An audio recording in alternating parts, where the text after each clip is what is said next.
Comment le magicien Luc Langevin fait-il pour méduser son public? Est-ce la dextérité avec laquelle il manipule les objets ou encore sa capacité à créer des illusions? Ce soir, nous découvrons comment les magiciens déroutent le cerveau humain.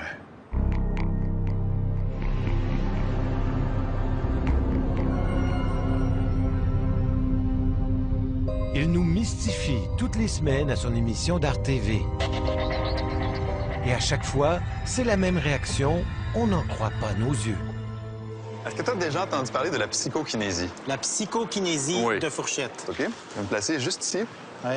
Regarde bien la fourchette. Même nos vedettes les plus sceptiques tombent dans le panneau.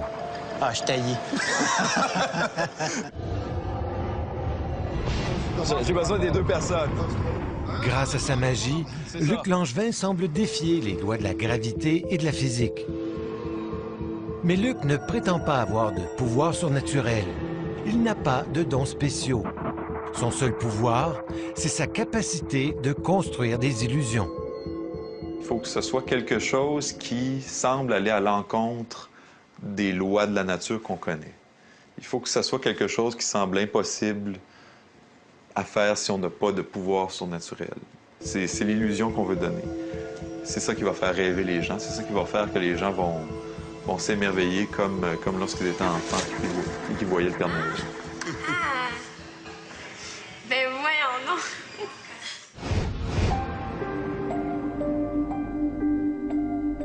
Son appartement ressemble à une caverne d'Ali Baba.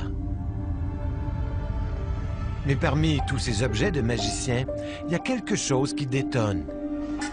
Des livres de physique quantique et d'optique.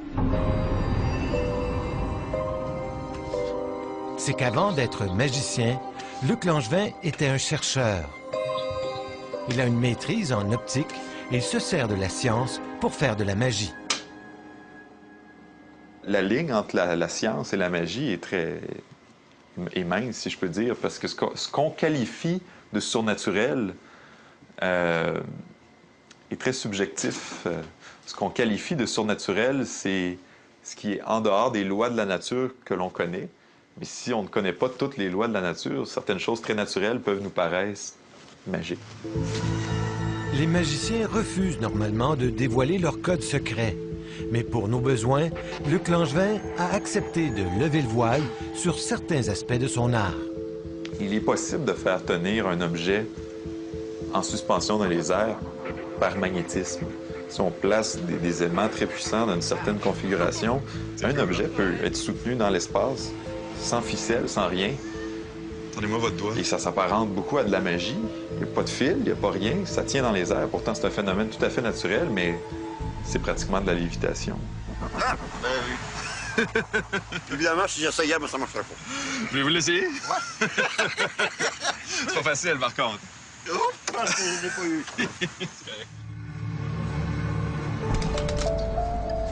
Pour faire de la magie, il y a des règles à respecter. Luc Langevin s'entraîne depuis l'âge de 6 ans à développer sa dextérité.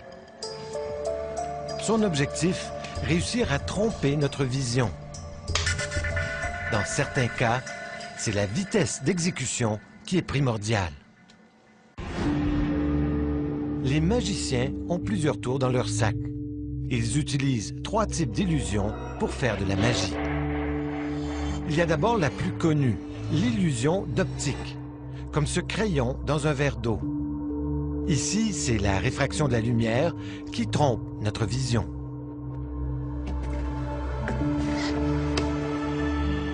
Il y a aussi l'illusion visuelle qu'on confond souvent avec l'illusion d'optique, mais qui est complètement différente.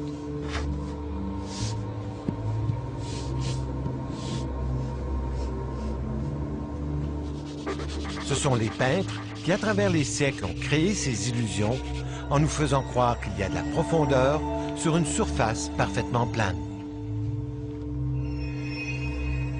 Il existe une troisième forme d'illusion, moins connue du grand public, mais qui est l'outil préféré des magiciens.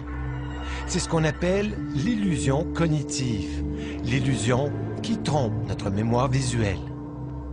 Si, par exemple, je fais semblant de transférer une pièce dans mon autre main, si je le fais très rapidement, si la pièce ne traverse pas, ce qui est effectivement le cas souvent, Souvent, le cerveau va compléter, puis on est tellement habitué dans la vie à voir un objet passer d'une main à l'autre lorsque ce mouvement-là a lieu, que notre cerveau va compléter, il va nous faire voir un objet, va nous faire voir une pièce de monnaie, une fraction de seconde.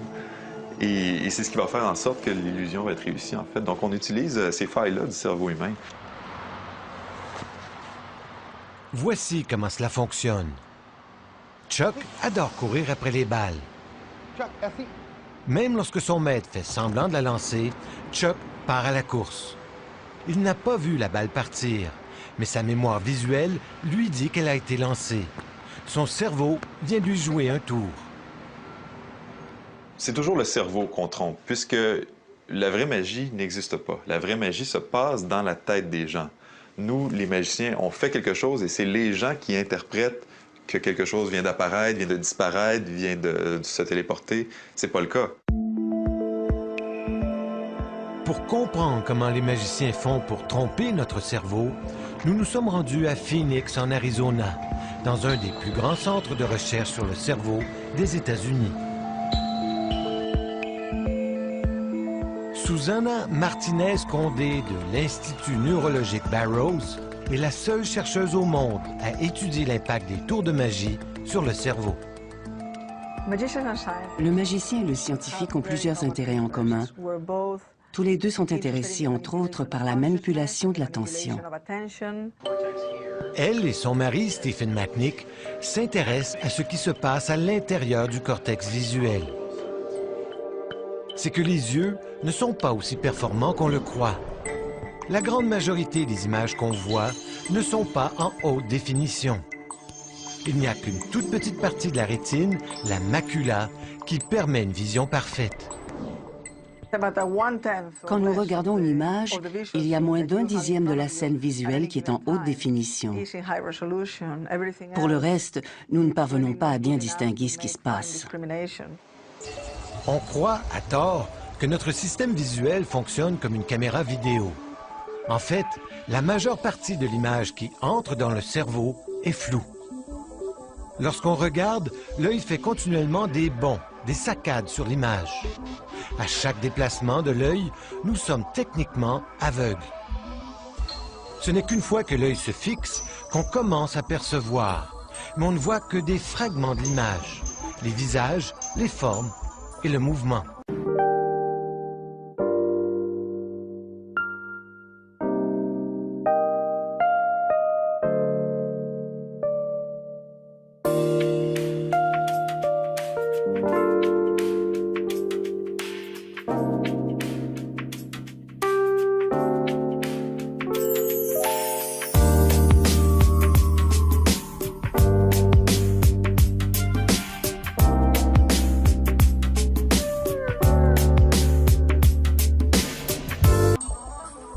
C'est le cerveau qui, grâce à sa mémoire visuelle, complète le casse-tête et permet de voir toute l'image en haute définition.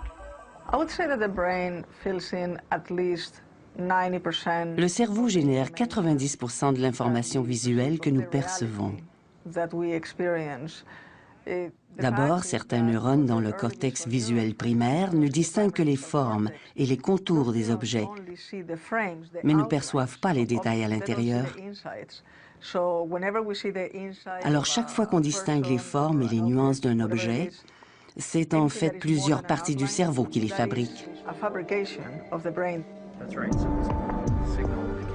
Pendant longtemps, on a cru que la vision était une route à sens unique, que toute l'information visuelle provenait de l'extérieur. Mais de plus en plus, on se rend compte que le cerveau construit ses propres images. Quand je ferme les yeux et que j'imagine le visage de ma mère, je le vois très bien. Pourtant, il s'agit d'une pure construction du cerveau. La même chose se produit lorsque nous rêvons. Et ce sont à peu près les mêmes mécanismes qui nous permettent de visualiser le monde autour de nous. Le cerveau construit une grande part de la réalité que nous percevons à chaque jour. Alors, comment les magiciens font-ils pour tromper notre mémoire visuelle? Ils utilisent plusieurs techniques. Ils créent d'abord une confusion dans l'esprit du spectateur en nous lançant sur de fausses pistes. Par exemple, si je veux faire disparaître une balle, c'est possible qu'en vous parlant, je transfère la balle d'une main à l'autre plusieurs fois et que la dernière fois que je la transfère, je fais uniquement semblant de la transférer.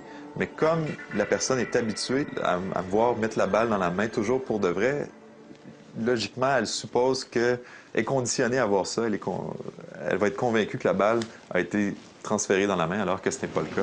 Regardez bien la machine, OK? Regardez bien.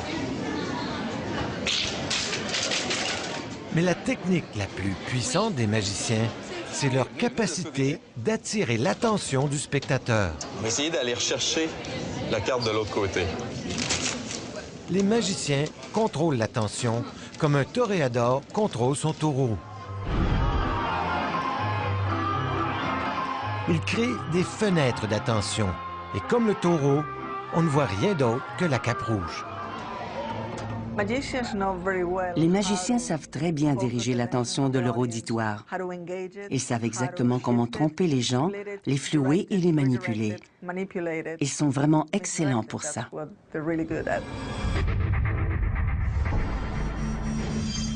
Dans cet exemple, Luc Langevin nous démontre le pouvoir de l'attention. Bonjour, mesdames et messieurs. Vous êtes sur le point, tout comme Marc-André, d'être témoin du célèbre tour de la carte qui change de couleur. Un numéro qui va se faire évidemment avec un jeu de cartes dont le dos des cartes est rouge. Marc-André? Oui? J'aimerais que tu choisisses une carte au hasard. Je les étale devant toi et j'aimerais que tu en pousses une vers l'avant, n'importe quelle. Voyons voir. Bon, j'irai pas au centre, c'est trop facile. Juste ici. Celle-ci. Parfait. Je récupère le reste des cartes. Et vous remarquez que Marc-André avait le choix de n'importe quelle carte, puisque toutes les cartes sont présentes et elles sont mélangées. Je vais maintenant demander à Marc-André de révéler l'identité de la carte qu'il a choisie. Alors, j'ai choisi le valet de carreau. Excellent choix. Marc-André, replace ta carte n'importe où dans le jeu. Face en haut. Parfait. Et maintenant,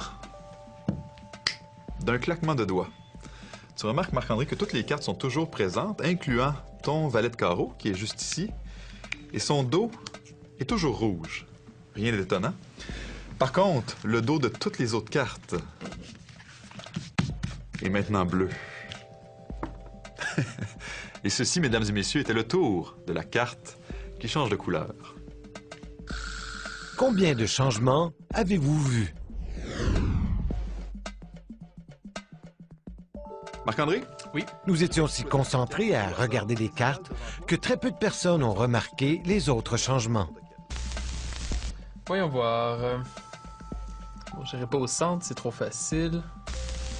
Que Marc-André avait le choix de n'importe quelle carte, puisque toutes les cartes sont présentes.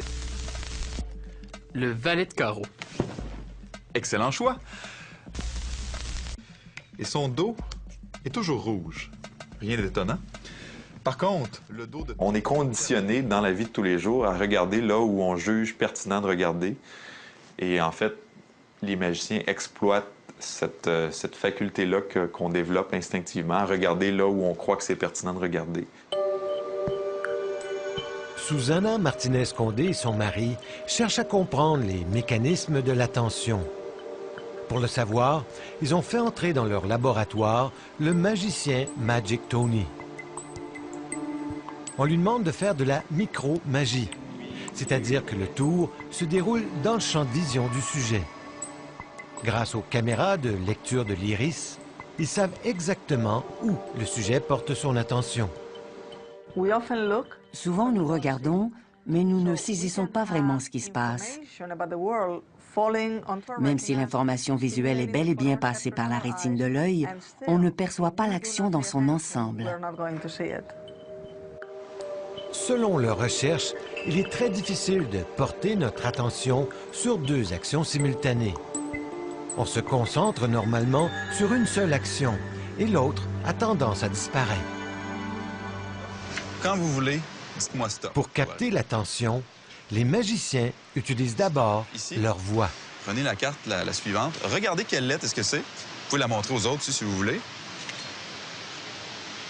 Okay. C'est bon, vous pouvez la remettre là. Et maintenant, tout ce que j'aimerais que vous fassiez, c'est de penser à un insecte qui commence par cette lettre-là. Ça peut être n'importe quel insecte qui vole ou non. Je sais précisément les phrases que je vais dire, à quel moment je vais les dire. Si la personne me parle pendant que je dis, je vais interagir avec elle, mais dès que j'ai l'occasion, je vais revenir à mon canevas qui est écrit, qui est précisément écrit dans le but de diriger tranquillement l'attention des gens, mais aussi pour guider son imaginaire.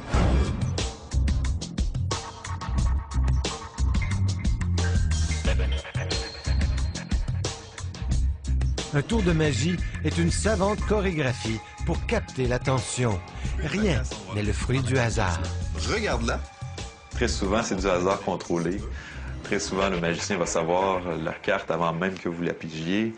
Il y a bien des choses en magie qui semblent tout à fait anodines, qui semblent tout à fait laissées au hasard alors que tout est calculé et réglé au quart de tour.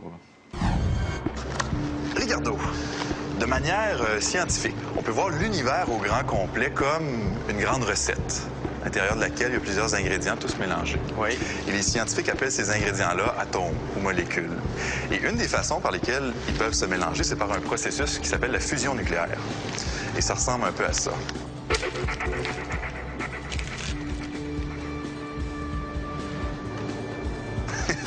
Ça se peut pas. Ils ont fusionné, Ricardo. Les magiciens ont plus d'un tour dans leur sac. On commence tout juste à lever le voile sur leur secret. Là, tu vas pas me dire que les trois sont tous un dans les uns les autres. Ça serait pas pire, hein? Mais en attendant, nous serons encore nombreux à dire « J'en crois pas mes yeux ». Ben bâtard! Comment t'as fait ça? C'est incroyable!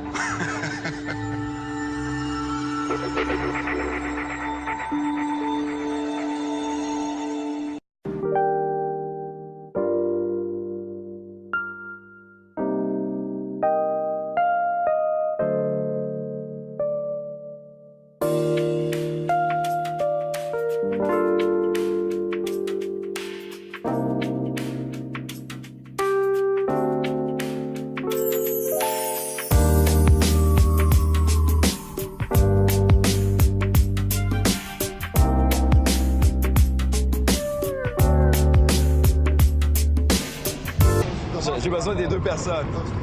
Grâce à sa magie, Luc Langevin semble défier les lois de la gravité et de la physique. Mais Luc ne prétend pas avoir de pouvoir surnaturel. Il n'a pas de dons spéciaux. Son seul pouvoir, c'est sa capacité de construire des illusions. Il faut que ce soit quelque chose qui semble aller à l'encontre des lois de la nature qu'on connaît. Il faut que ce soit quelque chose qui semble impossible à faire si on n'a pas de pouvoir surnaturel. C'est l'illusion qu'on veut donner. C'est ça qui va faire rêver les gens. C'est ça qui va faire que les gens vont s'émerveiller comme lorsqu'ils étaient enfants et qu'ils voyaient le Père Noël. Ah! Ben voyons, non!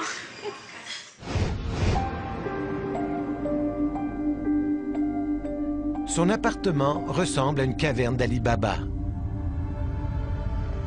Mais parmi tous ces objets de magicien, il y a quelque chose qui détonne.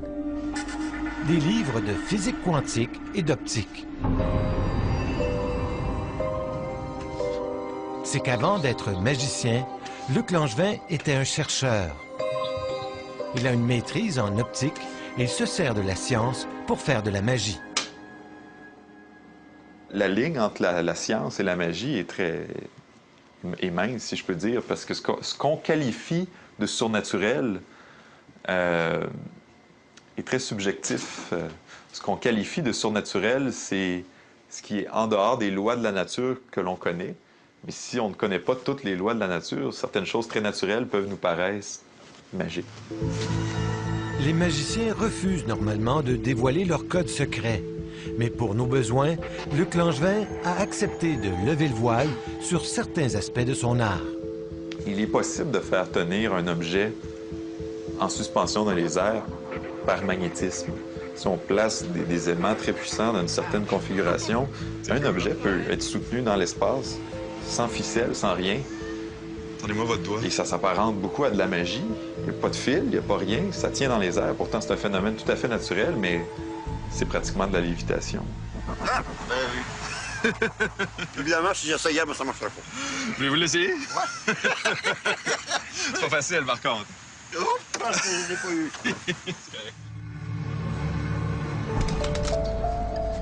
Pour faire de la magie, il y a des règles à respecter. Luc Langevin s'entraîne depuis l'âge de 6 ans à développer sa dextérité. Son objectif, réussir à tromper notre vision. Dans certains cas, c'est la vitesse d'exécution qui est primordiale. Les magiciens ont plusieurs tours dans leur sac. Ils Magic Tony.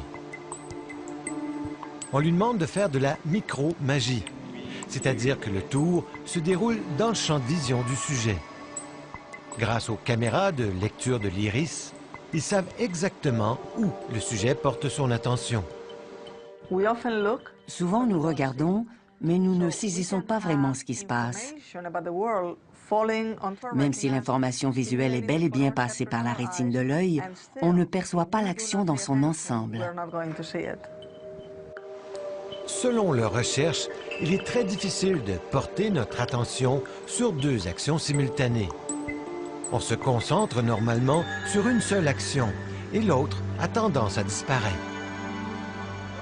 Quand vous voulez, dites-moi stop. Pour capter l'attention, les magiciens utilisent d'abord leur voix. Prenez la carte, la suivante. Regardez quelle lettre est-ce que c'est. Vous pouvez la montrer aux autres si vous voulez. Okay. C'est bon, vous pouvez la remettre là. Et maintenant, tout ce que j'aimerais que vous fassiez, c'est de penser à un insecte qui commence par cette lettre-là. Ça peut être n'importe quel insecte qui vole ou non. Je sais précisément les phrases que je vais dire, à quel moment je vais les dire. Si la personne me parle pendant que je dis, je vais interagir avec elle, mais dès que j'ai l'occasion, je vais revenir à mon canevas qui est écrit, qui est précisément écrit dans le but de diriger tranquillement l'attention des gens, mais aussi pour guider son imaginaire.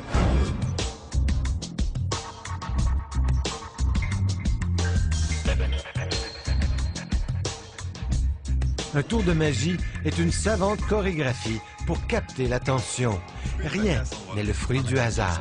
Regarde-la. Très souvent, c'est du hasard contrôlé. Très souvent, le magicien va savoir la carte avant même que vous la pigiez. Il y a bien des choses en magie qui semblent tout à fait anodines, qui semblent tout à fait laissées au hasard alors que tout est calculé et réglé au quart de tour. Ricardo. De manière scientifique, on peut voir l'univers au grand complet comme une grande recette, à l'intérieur de laquelle il y a plusieurs ingrédients tous mélangés. Oui. Et les scientifiques appellent ces ingrédients-là atomes ou molécules. Et une des façons par lesquelles ils peuvent se mélanger, c'est par un processus qui s'appelle la fusion nucléaire. Et ça ressemble un peu à ça.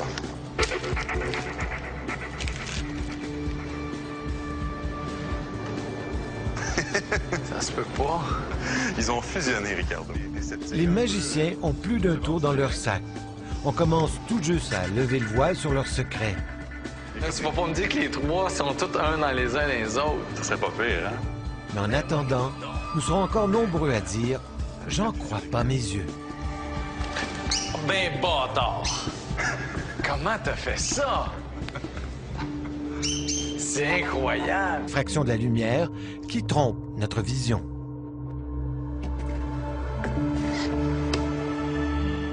Il y a aussi l'illusion visuelle qu'on confond souvent avec l'illusion d'optique, mais qui est complètement différente.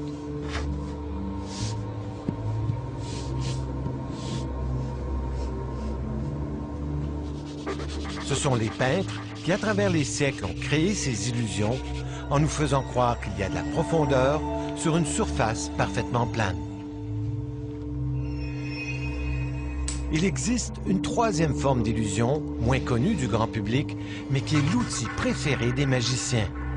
C'est ce qu'on appelle l'illusion cognitive, l'illusion qui trompe notre mémoire visuelle. Si, par exemple, je fais semblant de transférer une pièce dans mon autre main, si je le fais très rapidement, si la pièce ne traverse pas, ce qui est effectivement le cas souvent, le cerveau va compléter, puis on est tellement habitué dans la vie à voir un objet passer d'une main à l'autre lorsque ce mouvement-là a lieu, que notre cerveau va compléter, il va nous faire voir un objet, va nous faire voir une pièce de monnaie, une fraction de seconde. Et c'est ce qui va faire en sorte que l'illusion va être réussie, en fait. Donc, on utilise ces failles-là du cerveau humain. Voici comment cela fonctionne. Chuck adore courir après les balles. Même lorsque son maître fait semblant de la lancer, Chuck part à la course. Il n'a pas vu la balle partir, mais sa mémoire visuelle lui dit qu'elle a été lancée. Son cerveau vient lui jouer un tour. C'est toujours le cerveau qu'on trompe, puisque la vraie magie n'existe pas. La vraie magie se passe dans la tête des gens. Nous, les magiciens, on fait quelque chose et c'est les gens qui interprètent que quelque chose vient d'apparaître, vient de disparaître, vient de se téléporter. C'est pas le cas. Pour comprendre comment les magiciens font pour tromper notre cerveau, nous nous sommes rendus à Phoenix, en Arizona, dans un des plus grands centres de recherche sur le cerveau des États-Unis. Susana Martinez-Condé de l'Institut neurologique Barrows est la seule chercheuse au monde à étudier l'impact des tours de magie sur le cerveau. Le magicien et le scientifique ont plusieurs intérêts en commun. Tous les deux sont intéressés, entre autres, par la manipulation de l'attention. Elle et son mari, Stephen McNick, s'intéressent à ce qui se passe à l'intérieur du cortex visuel. C'est que les yeux ne sont pas aussi performants qu'on le croit. La grande majorité des images qu'on voit ne sont pas en haute définition. Il n'y a qu'une toute petite partie de la rétine, la macula, qui permet une vision parfaite. Quand nous regardons une image, il y a... est très subjectif. Ce qu'on qualifie de surnaturel, c'est ce qui est en dehors des lois de la nature que l'on connaît. Mais si on ne connaît pas toutes les lois de la nature, certaines choses très naturelles peuvent nous paraître magiques. Les magiciens refusent normalement de dévoiler leur code secret. Mais pour nos besoins, Luc Langevin a accepté de lever le voile sur certains aspects de son art. Il est possible de faire tenir un objet en suspension dans les airs par magnétisme. Si on place des éléments très puissants dans une certaine configuration, un objet peut être soutenu dans l'espace, sans ficelle, sans rien. Attendez-moi votre doigt. Et ça s'apparente beaucoup à de la magie. Il n'y a pas de fil, il n'y a pas rien, ça tient dans les airs. Pourtant, c'est un phénomène tout à fait naturel, mais c'est pratiquement de la lévitation. Ah, ben oui. Évidemment, si j'essayais, ça ne marcherait pas. Voulez-vous l'essayer? Ouais. C'est pas facile, par contre. Oh, je pense que je l'ai pas eu.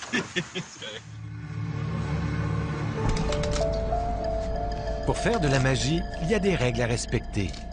Luc Langevin s'entraîne depuis l'âge de 6 ans à développer sa dextérité.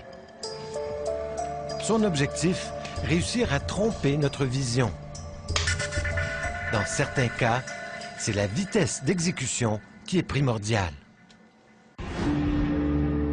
Les magiciens ont plusieurs tours dans leur sac. Ils utilisent 3 types d'illusions pour faire de la magie. Il y a d'abord la plus connue, l'illusion d'optique, comme ce crayon dans un verre d'eau. Ici, c'est la réfraction de la lumière qui trompe notre vision.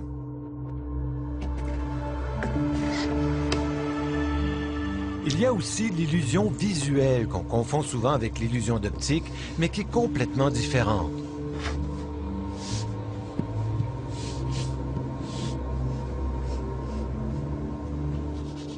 Ce sont les peintres qui, à travers les siècles, ont créé ces illusions en nous faisant croire qu'il y a de la profondeur sur une surface parfaitement plane.